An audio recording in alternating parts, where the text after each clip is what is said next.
लेकिन अब क्षत्रिय जवाब देगा इस बात का। ध्यान रखिए, वो कौन सा लाल जी सुमन सामन है, वो या तैयार रहे। कोई महापुरुष तुम्हारा नहीं है, और जो आज ये आडंबर भीमराव का या इसका लाप रहे हैं वो सब झूठा है। तो फिर इलाज तो देखो, ये तो राजपूत है, पता नहीं किसकी खोपड़ी कद फिर जा। शेर सिंह राणा ने करे न इलाज। वो राजपूत हमेशा कह के गया है, जहां भी गया है युद्ध करने के लिए गया है तो उसने ऐलान करके गया है। राजपूत कभी पीछे नहीं हटता, ना कभी मरने से डरे, ना कभी मारने से डरता है। नमस्कार, स्वागत है आप सभी का हिंदुस्तान 24 पर, और मैं आप सबके साथ विपिन चौधरी। 80 घाव लगे थे तन में, फिर भी व्यथा नहीं थी मन में। ऐसे महान योद्धा थे राणा सांगा, और ऐसे महान योद्धा राणा सांगा को समाजवादी पार्टी के सांसद रामजी लाल सुमन ने गद्दार बताने का काम किया था। आज करणी सेना ने सपा सांसद रामजी लाल सुमन के घर पर हमला बोल दिया। अब सवाल यहाँ पर यह उठता है, जब देश में कानून है, संविधान है, तो फिर इस तरीके से करणी सेना के हमला करने के पीछे वजह क्या थी? आज बातचीत करने के लिए हमारे साथ राजपूत समाज के कुछ लोग मौजूद हैं, और शुरुआत सर हम आपसे करेंगे। जिस तरीके से करणी सेना ने रामजी लाल सुमन के घर पर हमला किया है, तो उस पर आप क्या कहेंगे? क्या ये सही है? तुम बता रहे हमला करा, बंदूक ले गए थे, मैं लाठी ले गए थे, मैं हमला नहीं करा। मैं तो उससे पूछने गए थे, अब हम आगे सामने अब गद्दार कह के दिखा तू, ठीक है। और कानून का उन्होंने, संविधान का इंतजार किया कि रामजी लाल पे कोई कार्रवाई करे या नहीं करता। जब संविधान ने कोई कार्रवाई उन पर करी नहीं, सर्वोच्च संस्था में वो एक समाज विशेष को टारगेट करके गालियां दे रहा था। तो इस तरह का संविधान में कहीं कोई प्रावधान नहीं है कि भाई एक सर्वोच्च संस्था के सदस्य पर कार्रवाई कर दे, ना किसी की हिम्मत है। क्योंकि मोदी भी उन्हीं का है, मोदी एक्ट उन्हीं का तो बना रखा, राजपूतों के खिलाफ मोदी एक्ट। तो जब संविधान का इंतजार किया राजपूतों ने या करणी सेना ने, कोई कार्रवाई नहीं हुई, तो वे भी कह करके गए कि भाई हम आवेंगे कल को। गए में नियत ही तो गए, या कुछ लेके गए थे? और उन्होंने पहले ही अपना ईंट पत्थर कोठे पे चढ़वा लिए थे रामजी लाल सुमन ने। उसके जो गुंडे वहां थे, जिन्होंने करणी सेना के, भाई उस पर तो सिखाओ थे, उसके तो महाराणा सांगा जी के, इनका 8 गांव हो गए करणी सेना वालों के। तो ये तो आमने सामने की बात, आमने सामने लड़ा के अब वो औजारों पे आ गया, ईंट पत्थरों पे आ गया, तो इसका भी इलाज करेंगे। तो करणी सेना ने पहले ही चेतावनी दे दी थी कि कल आपके घर पर 2 दिन पहले ही कह करके गए कि आवेंगे, तेरे पर जो होगा कर लिए। तो वे पहुंचे, अपनी पूर्व घोषित प्रोग्राम के अनुसार पहुंचे। और क्या बोल रहे, जेसीबी वगैरह, बुलडोजर क्या कहें, उस पर भी बैठ के गए। हालांकि करने को बहुत कुछ कर सके थे, पर वो तो उसे एक केवल सांकेतिक दिखाने के लिए गए थे कि हमारे अंदर रोष है। इस तरह के बयान अपने, या तो माफी मांग, और नहीं माफी मांगता तो फिर भुगतने को तैयार रहिए। तो वहां पर में कुर्सियां किसने तोड़ी, और वो कौन लोग थे जो शीशों पर पत्थर बरसा रहे थे और गेट को तोड़ने का प्रयास कर रहे थे? एक बात बताओ, जब ऊपर से पत्थर बरस रहे तो नीचे वाला ज्यादा भारी रहेगा या ऊपर वाला ज्यादा भारी रहेगा? ऊपर तो फेंकना पड़ेगा, और ऊपर से जरा सही दिखाओ, नीचे अपने आप गिरेगा, आग लगेगा। पुलिस पर भी लगे, पत्रकारों पर भी लगे। तो समाजवादी के गुंडों ने करे, रामजी लाल सुमन के अखिलेश यादव ने पहले ही गुंडे भेज दिए थे, क्योंकि पूर्व घोषित प्रोग्राम था ना। ये धोखे से हमला नहीं करते क्षत्रिय सेना या करणी सेना, कोई भी सामने से करते हैं और कह के करते हैं। जैसे हमने आपके माध्यम से कह दिया, कल परसों भी कहा था आपको कि भाई उसका इलाज करेंगे, तो करेंगे, इलाज तो होगा उसका। ये तो कचेड़ है। मतलब अभी भी मन नहीं भरा? किसका मन नहीं भरा? क्या मन भरता जब लोग माफी जो कुछ हुआ? अगर वो माफी नहीं मांगता तो चाहे ये हमारे राजपूत सेना या करणी सेना या समाज या हिंदू समाज के मर भी जाओ, जेल में भी जाओ, जब तक उसका इलाज नहीं होने का या वो माफी नहीं मांगने का। तो बार बार मोहम्मद गोरी कितनी बार हारा था, तो ऐसे हार की लड़ने वाला हार की परवाह नहीं करता कि हम हार जाएंगे, आज हार गए तो कल को फिर लड़ना बंद कर देंगे। लड़ाई करने वाला लड़ाई करता है, जब तक वो माफी नहीं मांगने का हमले भी हो जाएंगे और उस तक पर भी इलाज कुछ हो सके। मतलब ये बात आपके मन में है कि आज जिस तरीके से जो भी कुछ हुआ उसमें करणी सेना की हार हुई है? हार नहीं हुई, हम तो ये कह रहे कि उन्होंने ईंट पत्थर बरसाए उन पे, भागे तो नहीं, खाए ना वहीं। गेट तोड़ने का जो प्रयास किया वो इसीलिए तो किया कि भाई अपनी सुरक्षा में अंदर घुस जाए इसके राम जी लाल का। भाई ईंट पत्थर चारों तरफ से आ रहे थे, और लड़ने वाला अगर तुम नुमान रहे ना हार गए, हार तो जब तक नहीं होती जब तक लड़ना नहीं छोड़ते। लड़ेंगे तो लगातार, घर बैठ के हार के तो भाई फिर तो हार होगी। पुलिस वालों को भी वहां पर काफी चोटें आई हैं और चर्चाएं ये हैं कि करणी सेना के लोगों के साथ इनकी झड़प हुई। भाई देखो, पुलिस वालों से चोट तो देखो, ऊपर से जब पत्थर आ रहे तो पुलिस वालों के भी लगे, पत्रकारों के भी लगे, और पुलिस के साथ तो नोकझोंक तो हो। भाई जो सामना होगा पहले तो पुलिस ही आई सामने, तो नोकझोंक क्यों ना होगी? होगी। मतलब या आप पुलिस को देखती जो भाग जाते करने चढ़ने वाले। ऐसा नहीं है, जब इज्जत पर मान सम्मान पर बात आ रही ना, फिर तो चाहे हमारी मृत्यु हो चाहे सामने वाले की मृत्यु हो, फिर इस बात की दिमाग में टेंशन नहीं रखते। अब मैं मरूंगा या सामने वाला मरेगा। ये तो 2-3 दिन पुरानी घटना है, तो इतनी जल्दी मतलब आप लोगों ने कैसे अंदाजा लगा लिया कि भाई कानून शासन प्रशासन कुछ इस मामले में नहीं करेगा? अच्छा, तुम किसी का रैप्टा मार का हो गेल दरखास्त FIR लिख दे, तो इतनी बड़ी संसद में बैठे सारे जिम्मेदार लोग बैठे और उनके दिमाग में कुछ है ही नहीं, में बावड़े ही लग रहे हम तो। बस 3 दिन थोड़े हो, छतरियों का खून बढ़ रहा, थोड़े बैठ रहे 3 दिन, तो इंतजार की भी एक सीमा हो। और भाई देखो, उसे खुला चैलेंज है, कितनी सुरक्षा दे लो उसे गवर्नमेंट सरकार, जब इलाज करेंगे ना कोई तो इलाज होगा उसका। अगर इस तरीके की घटना को अंजाम भीम आर्मी के लोग देते हैं तो फिर तो वो गुंडे हैं। हाँ। और अगर करणी सेना ने आज इस तरीके की घटना को अंजाम दिया है तो उन्हें आप क्या कहेंगे? गुंडे तो उन्हें इसलिए कहें कि मैं बेवजह करें, उन्हें तो सरकार ने प्रोटेक्शन हर तरह की दे रखी, राजपूत को भी दी कोई प्रोटेक्शन?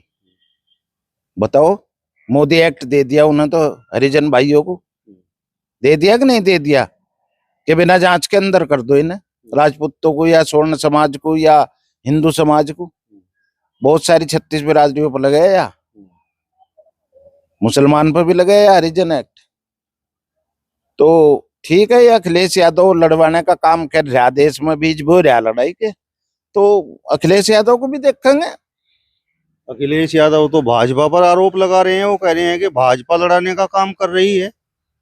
ये तो तेरे सामने है, जब उसके बेईमान के नीच आदमी के साथ खड़ा हो गया यू जो है अखिलेश यादव, रामजी लाल के साथ खड़ा हो गया नालायक की, तो तमन्नू दिख रहा है बीजेपी, यहाँ बीजेपी का क्या रोल आ गया, कहाँ तक आ गया रोल?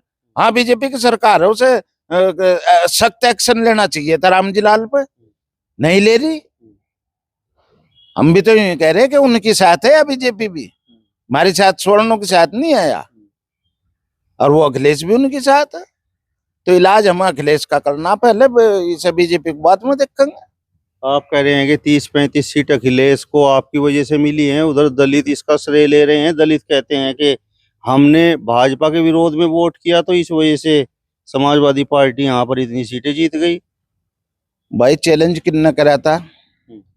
पंचायतें किसकी हुई? दलितों की हुई या राजपूतों की हुई थी? लोटा नमक राजपूतों ने गिरा था या दलितों ने गिरा था? देखो क्या करते हैं, किसी की पीठ में छुरा नहीं घोंपते, सामने सवार करते हैं। रामजी लाल सुमन के मकान पर गए तो 2 दिन पहले घोषणा करके गए, क्या मांगे, माफी मांग लिया तो गए, वही चीज है। अब तुम कह रहे दलित को श्रेय दे रहा, वैसे तो ऑटो की राजनीति में सारे दें जब ही जीतता आ रहा है कोई, समझ गए नहीं। पर हाँ, एक प्रभुत्व समाज है, एक राजपूत समाज, इसके साथ में 10-20 बिरादरियां और लगी रहे इसके दौरे वाले, चाहे मैं किसी भी बिरादरी के हूँ, इससे पूछ कर वोट दें। रामजी लाल ने अगर माफी मांग ली तो सब माफ। वह माफी मांग लेता तो फिर माफ हो ही गया था। है भाई, गलती वह माफी देने वाला बड़ा हो, अगर माफी मांग लगा वो छोटा नहीं होता रामजी लाल। और वह नहीं माफी मांगा था, फिर इलाज तो देखो, ये तो राजपूत है, पता नहीं किसकी खोपड़ी का, तो फिर जा शेर सिंह राणा ने करा न इलाज, वो देख लो आज खुले में घूम रहा है कि नहीं शेर सिंह राणा। जो रैड की जड़ है वो रामजी लाल सुमन है या वो अखिलेश यादव है, दोनों एक हो रहे हैं, स्वर्णों के खिलाफ हो रहे, हिंदू धर्म के। और भाई हिंदू धर्म के खिलाफ हो रहे हैं तो इलाज तो फिर होगा, और पक्का इलाज करेंगे। हमने एक बात पहले कही आपको, आज फिर दोहराते हैं, अखिलेश यादव कभी चीफ मिनिस्टर नहीं बनेगा, आज फिर दोहरा दी। आप बताओ जी, जिस तरीके की घटना आज आगरा में हुई है और जो सपा सांसद हैं रामजी लाल सुमन, उनके घर पर तोड़ फोड़ हुई है और करणी सेना वहां पर पहुंची थी, तो इस घटना पर आप क्या कहेंगे? देखो, न्यूटन का एक नियम था, क्रिया की प्रतिक्रिया, ये तो होनी ही थी। और ये तो आज ये चैलेंज करके गए हुए थे करणी सेना वाले, सिर्फ प्रोटेस्ट करने के लिए गए थे। प्रशासन को भी अवगत था, सभी को अवगत था कि ये वहां पे पहुंचेंगे, प्रदर्शन करेंगे। सिर्फ उनका मकसद ये था कि वो किसी तरह से इस दबाव में आकर के माफी मांग ले और समाजवादी पार्टी के जो राष्ट्रीय अध्यक्ष हैं अखिलेश यादव, वो उसका निष्कासन कर दे। ये सिर्फ इस वजह से प्रोटेस्ट था, जबकि वहां पर समाजवादी के गुंडे पहले से ही तैनात थे। उनकी ऐसी कोई मंशा नहीं थी कि वो इस प्रोटेस्ट का कुछ सीरियस लें उसको। उन्होंने अपनी गुंडाई वहां पे दिखाई, पथराव किया करणी सेना के ऊपर, जबकि करणी सेना वाले लास्ट तक, पुलिस भी मतलब ये चाहती रही कि ये इस तरह से ना हो, लेकिन मजबूरन करणी सेना को भी वहां पर फिर पथराव करना पड़ा। और जो भी वहां पर नुकसान हुआ वो अपना दिख ही रहा, सबको, पत्रकारों को पता है इस चीज का। लेकिन मेरा मानना यह है कि जिस तरह से ये प्रोटेस्ट हो रहे हैं, ये आग बहुत ज्यादा बढ़ेगी और ये आग बुझाने वाला फिर कोई नहीं रहेगा। क्योंकि आज जिस तरह से गुंडाई हुई है वहां पे, ये आग में घी का काम हुआ है। और रामजी लाल सुमन, तेरा तो अंजाम होना ही होना है, अब तो तू बिल्कुल नहीं बचेगा। और अखिलेश यादव का भी अंजाम होना है। अखिलेश यादव जिस हवा में उड़ रहे हैं, वो हवा उनकी बहुत जल्दी निकलने वाली है। आज प्रोटेस्ट करने के लिए जिस तरह से करणी सेना गए थे, वो बिल्कुल शांतिपूर्वक तरीके से गए थे। सभी को उनका आने का प्रोग्राम का पता था, लेकिन वहां पे अगर उनकी मंशा होती इस मामले को निपटाने की, तो वो माफी मंगवा सकते थे, उसका निष्कासन कर सकते थे, लेकिन उन्होंने ऐसा नहीं किया। और आज जो है, इसका जो आग लगाई है इन्होंने, इसकी आग ये दोबारा से बहुत ज्यादा विकराल रूप धारण करेगी। मतलब करणी सेना के ऊपर पत्थरबाजी हुई है और उन्हें एक तरह से पत्थर मारे गए हैं, घायल हुए हैं करणी सेना के लोग। हाँ, करणी सेना के लोग भी घायल हुए हैं, पत्रकार बंधु भी बहुत घायल हुए हैं, पुलिस कर्मी भी बहुत घायल हुए हैं। क्योंकि ऊपर से जब पत्थर बरस रहा है तो आम जनता तो नीचे है, प्रशासन भी नीचे है, पत्रकार भाई भी नीचे है, और आपके प्रोटेस्ट करने वाले भी नीचे थे। तो पथराव जब ऊपर से होगा तो देखो, नीचे वालों को तो चोट लगनी ही है। तो वे घायल हुए हैं, लेकिन वो घायल नहीं हुए, वो तो और मजबूत हुए हैं।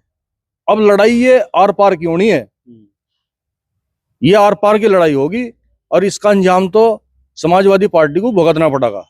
मुझे तो ऐसा लग रहा है कि यहाँ बैठे बैठे आप भी घायल हुए हैं इस घटना से। हम घायल नहीं हुए, हमारा हौसला बढ़ा है। हम चैलेंज करके गए हैं और पूरे देश को बता के गए हैं कि हम जाएंगे आगरा, रामजी लाल सुमन के घर पे हम जाएंगे। हम चैलेंज करके गए, हम घायल नहीं हुए और हम कभी घायल नहीं होते। राजपूत हमेशा कह के गया है, जहां भी गया है, युद्ध करने के लिए गया है तो उसने ऐलान करके गया है। राजपूत कभी पीछे नहीं हटता, ना कभी मरने से डरे, ना कभी मारने से डरता है। जब उसकी आन बान शान पे आंच आती है तो वो उसे सहन नहीं कर पाता, वो उसके लिए मरो या मारो। राणा सांगा वाले मामले से आप लोगों के स्वाभिमान को ठेस पहुंच गई। बिल्कुल स्वाभिमान को ठेस पहुंची है। वो हमारे भगवान है, उन्हें हम पूछते हैं, वे हमारे पूर्वज है। आज हमारी रगों में जो खून है वो उन्हीं हमारे वंशजों का खून है। वो इतनी शांत तरीके से बैठने ठंडा होने वाला नहीं है, उसमें उबाल आता है। अगर हमारे किसी भी महापुरुष के प्रति कोई भी अपमानजनक बात होती है तो वो तो देखो हमारा खून उबाल लेता है उसमें तो पूरा देश आहत है, पूरे क्षत्रिय समाज आहत है। और हमारे साथ ऐसा नहीं कि हम ही क्षत्रिय आहत है, इस चीज से हर हिंदू जो सनातनी धर्म का मानने वाला है वो सभी आहत है। और आप इस तरह की राजनीति कर रहे हैं कि क्या नाम, आप महापुरुषों को इस तरह से अपमानित करोगे? बिल्कुल नहीं, ऐसा तो होने नहीं देने के, ना होगा ही आगे। अगर यह स्थिति देश में इस तरह की राजनीति की है, इस तरह की स्थिति पैदा करेंगे तो आने वाले टाइम में ये सब खत्म हो जाएंगे। आप बताओ जी, जो सपा सांसद हैं रामजी लाल सुमन, उन्होंने आखिर किस किताब में ऐसा पढ़ा है जो उन्होंने राणा सांगा को गद्दार बताया है? गद्दार तो उन्होंने अपने मन से बताया है। केवल और केवल इतिहास में बाबर नामे में ये लिखा हुआ है कि मुझे उन्होंने इनवाइट किया था लोधी को हराने के लिए। अरे जब एक गधा एक गधे के साथ लड़ने आ रहा तो वो अपनी कुछ ना कुछ तो उल्टी सीधी लिखेगा ही। उसके अलावा एक सिंगल किताब, एक सिंगल इतिहास का कोई पन्ना आप मुझे दिखा दें जिसमें ये हो कि राणा सांगा ने किसी को भी बाहर से बुलाया था। अरे हम क्षत्रिय हैं, हम तलवार लेके पैदा होते हैं और गर्दन काटना और कटवाने का हुनर साथ लेके पैदा होते हैं, तब जाके क्षत्रिय नाम रखा जाता है। ऐसे हवा में क्षत्रिय नाम नहीं रखा जाता हमारा। जो घटना आज हुई है उस पर आप क्या कहेंगे? एक बड़ा ही अजीब, मैं भी देख रहा हूँ, शायद सभी लोगों ने वीडियो ढंग से देखे नहीं है। आपको भी आपने भी देखा होगा। आप एक चीज मुझे बताएं, जितने भी वीडियो बन रहे हैं, वीडियो में नीचे से कुर्सियां फेंकते हुए दिखाई दे रही और नीचे से जब ऊपर की ओर पत्थर फेंके जा रहे हैं वो दिखाई दे रहे हैं। अगर किसी को पत्थरबाजी करनी है या घर से कोई तैयारी करके जाता है पत्थरबाजी की या कुछ भी, जैसे वो हम लोग जेसीबी लेके गए करनी सेना, तो गेट तोड़ना कौन सी बड़ी बात थी? 1 सेकंड का काम था, गेट टूट जाता।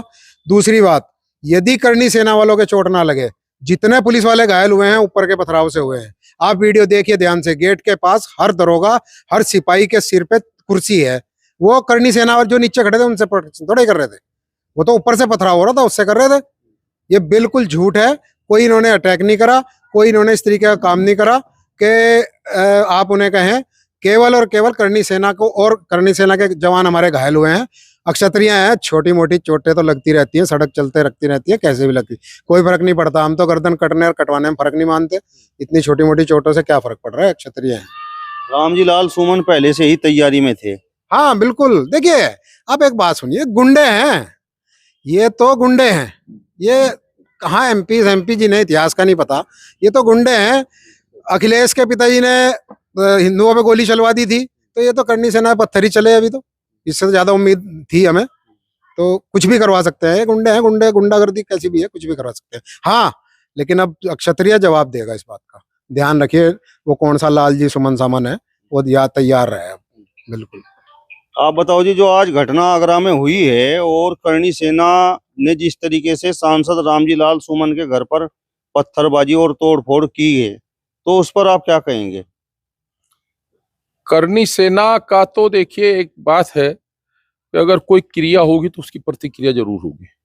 वहां पर तो कुछ राजपूत समाज के भी सांसद थे जिस समय रामजी लाल सुमन ने ये बात कही। तो वो सांसद थे, हम कब मना कर रहे हैं? हमें अफसोस इसी बात का तो है।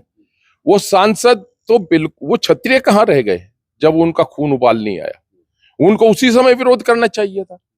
देखिए, जिस तरीके से एससी हो या एसटी हो या मुस्लिम हो, जब ये एक किसी मुद्दे पर सब एक हो जाते हैं तो इनको भी एक होना चाहिए था। कोई तो आवाज उठाता, किसी को तो आवाज उठानी चाहिए थी। सबके मुंह में दही जम गई। सबको पैसा चाहिए, सबको पद चाहिए, सबको शान शौकत चाहिए। किसके बदौलत? समाज के बदौलत। समाज कौन है? अगर क्षत्रिय समाज के सांसद नहीं बोल रहे हैं तो उनको सोचना चाहिए, क्या वो क्षत्रिय समाज आपको भविष्य में साथ देगा? नहीं देगा साथ। और करणी सेना ने बहुत छोटा जवाब दिया। और ये वो तो प्रोटेस्ट कर रहे थे, पत्थरबाजी तो दूसरी जगह से हुई। वो जो प्रोटेस्ट कर रहे थे, ये तो आप ये देखिए कि संविधान लागू है हमारे ऊपर, केवल ये SC ST कॉन्स्टिट्यूशन हमारे लिए बना, और इसके इतर भी सरकारें हमारे खिलाफ है और लोगों को सपोर्ट करती हैं। आप ये कल्पना कीजिए कि जिस दिन ये सब लोग इकट्ठा हो गए क्षत्रिय समाज के, तो आप कल्पना कीजिए कि देश में क्या होगा। क्षत्रिय ही राज करेगा। बड़ा स्पष्ट मैं उन सांसदों से भी कह दूं जो क्षत्रिय समाज के हैं, या तो अपने उस गर्भ से बाहर आ जाइए, और नहीं तो जाकर उसी धर्म को अख्तियार कर लीजिए जहां आपको अच्छा लग रहा है। छोड़ दीजिए, नेतृत्व मत करिए हमारा। हमें आपके नेतृत्व की आवश्यकता नहीं है। हमारे यहाँ बहुत युवा ऐसे आ गए हैं, बहुत लोग ऐसे आ गए हैं जो नेतृत्व करने में बहुत सक्षम है, और वो आगे बढ़ेंगे। हम देश के हितैषी रहे हैं, देश को समर्पण किया हमारे बुजुर्गों ने, हमने अपना बलिदान दिया है, हमारी माताओं बहनों ने अपना बलिदान दिया है, जोहर किया है।